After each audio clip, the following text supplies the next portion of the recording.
Hey everybody, thanks for joining me today. Today we're going to take a look at some products from HydroBlue, the Sidekick 3-stage straw water filter and the HydroBlue VersaFlow.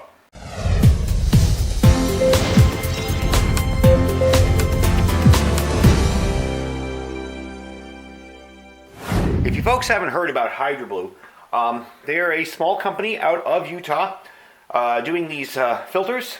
They do a very limited amount of products. They focus on what they do well, and that's filters. They sell direct, so they keep the prices nice and low for you. That way you're not paying outrageous fees for them to stick them in big box stores and stuff like that. So actually, I came across their website and I contacted them. I was kind of interested in testing some of these out for you folks. And I figured we're going to test these out, and to be honest with you, I think this one's going to live in my hiking pack. Maybe even both of them, they're so light. So we're going to start off with the Sidekick, the straw. Okay?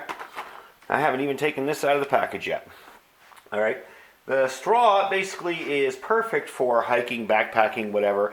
It removes, it has the hollow fiber filters, and it removes bacteria, protozoa, chemicals, and a whole lot more. Basically, 99.999% of Giardia, E. coli, Cryptosporidium, cholera, protozoan cysts, and parasites. It reduces chemicals and heavy metals, and it filters down to 0.1 micron. It's got a 100-gallon capacity, and it weighs less than an ounce. So we're going to open this up and take a look at it. You're probably wondering what that little thing on the bottom is. This is an extra pre-filter, which I think is really nice of them to give you. This is where it goes down here. When you're going to use this, you're going to pop that open and pop the top off. And I also like this. It's got a little thing there like a pen. You can almost stick this in your shirt pocket. It weighs next to nothing. And basically, you're going to drink through this. Now, this is a little hard for me to demonstrate, but you get the idea. It's a straw. I really like the fact that it's really lightweight, that it comes with an extra pre-filter. That's very handy. And it's something like this you can just pop in your shirt pocket and forget about and have it ready to go. I also like the fact that it takes some of the heavy metals and chemicals out of the water that a lot of these newer filters don't do. So, that's the little Sidekick straw filter. Kind of similar to what you'd think a Life Straw type size, except it's a little bit smaller than the Life Straw actually. Now we're going to move on to the HydroBlue VersaFlow. Now we're going to open this up on camera here. Make sure I'm still in screen. A whole lot of stuff falls out of here. And I'll explain everything to you. Let me get that out of the way. Get the plastic out. Let me get your informational manual here. This has some instructions on how to use this filter. You get the filter itself. And again, this can be used as a straw. If you were to take this off and just drink right from your contaminated water source. This is your hose clamp and your hose. Now you're wondering what those are for, and I'll show you that in a minute. And this is your bucket connector. Again, we'll show you that in a minute. Now this can connect to your hydration bladder. It can connect to basically any large water bottle. And I'm going to show you something really interesting here, because a lot of these new water bottles that you're buying in the stores these days have the smaller caps. They have the shorter caps. If you're going to try to filter through one of these, it's not going to work. You get a close-up of the cap there. They have the really short plastic caps instead of the old long ones. And this ridge here is basically going to keep it from engaging the threads. So that won't work. What you want, and what I carry most of the time, is a larger water bottle. This will work perfectly. Screw it on there, turn it upside down,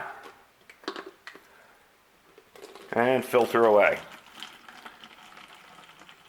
Now I haven't used this yet, so that's my first water through there. That's how that one works. Now a little bit of information on this guy. This does up to 20,000 liters. Now, in American, that's 5,200, about 84 gallons. It does about 20 ounces per minute if you're using it with the bucket flow. It can filter on a Camelback, I told you that one. And it threads to the larger size water bottles, which we demonstrated already. And it's 2 ounces. Again, a really light product. Now there's some water in here, so I can kind of feel that it's a little heavier. Now to backwash these, which they recommend you do after every use, you'll notice around the lip here is kind of a rubber gasket. There's no injectors, there's no special tools. Keeps it nice and lightweight and affordable. You're basically going to stick this here and backwash. That's a little messy, but it gets the job done. And it washes it out. Now there really wasn't any sediment in there, so no real big deal. Of course, I made a mess here, but that doesn't matter if you're outside. I also was doing it kind of sideways. But that's how it works. You're just going to put a pressure fit up there, and for that, something like this would work. You're just going to kind of push down on it as hard as you can and backwash out. There, you see? No mess. All right. Now, this is the neatest part of this. Yes, you can use the squeeze bags. You can buy them all over Amazon. They fit on the threads on this filter, no problem. But what I've kind of rigged up, and what you can rig up, is something for a bucket, okay? You can take a regular 5-gallon bucket, you can take a little smaller bucket, and use this. This comes apart here, okay? You have two little rubber grommets there. And what I've done, and I'm going to pull this off here to show you, is I used a bell jar. I didn't want to ruin, right now at the current time I only have one empty bucket and I didn't want to ruin it. So I took the top of a bell jar, I literally poked it through with a screwdriver and took a needle nose pliers and widened it. Again, this can all be done in the field with anything you find on the ground. You're going to stick this through, stick the filter on the other side, the washer, the rubber washer on the other side, and screw this down. And be careful not to cross thread this. I noticed a couple times when I was putting it on, I had cross threaded. If it has resistance, don't push. And hand tight is more than good enough. And there you go. Stick this in here. Put your hose on one end. And if you notice, you can get it on there past that first little point so it grabs it nicely. It's got two little ridges there. I tried to get it past the first one. Now, how I've set this up is I've got some nasty garden water. Okay, this is just dirt from my yard in the water. A little puddle there when I was watering my garden. And kind of set it up like this. So what I'm going to do with this is stick this piece on here, okay? Oops, forgot. I want to show you this first. This is the way you stop the flow of the water when you're done with it, okay? To open that up. This is your clamp that will stop the flow of the water when you no longer want a flow of water. Then you put your filter on here. And that slides on nice and easy. Let's see. Take a quick sip of water and dump the rest out. We are going to invert this.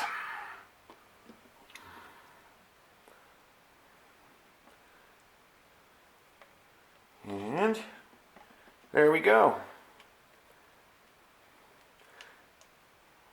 I'm going to let it filter through. This does 20 ounces per minute, and again, this is its first run. So you're getting a nice little flow through there. I suspect, there we go. And as you can see, from what's coming out of here, as opposed to what was in there, that's nice clear water. And I don't have the optimal system here set up. This was really just an afterthought to kind of see if I could test it. But as you can tell, you get nice clear water from that to this. And a little bit on the filter system of these. These are kind of interesting filters. These are the hollow fiber filtering. It exceeds the EPA standards for filtration. It uses tiny tubes called hollow fibers. The hollow fibers work through size exclusion. In other words, the fiber holes and the holes in the fiber are so thin that bacteria or whatever can't get through them. It filters down to 0.1 micron, blocks 99.999% of the harmful bacteria, E. coli, protozoan cysts, Cryptosporidium, and more. And basically all those organisms are too large to fit through the filter in here. That's the HydroBlue VersaFlow and the HydroBlue 3-stage straw water filter. And I want to thank HydroBlue for letting me test these out. They're going to go to good use. I'm definitely going to be using them myself, and I'll let you know if anything arises in the future. But I'm really pleased with the products, I have to say. They work very, very well from my testing. I've done this a couple times before this with other filters, and this brown soil here usually will clog up my line or clog up the filter after a while. When I back flush, you can really see it all. This seemed to handle it pretty well, so I'm pretty pleased with them. So that's the Hydro Blue water filters. Check them out. I'll put a link below to their website. They sell a lot more than just these two. They have some pressure filters and replacement parts. So I think you will find them to be an economical and really high quality choice. Thanks for watching.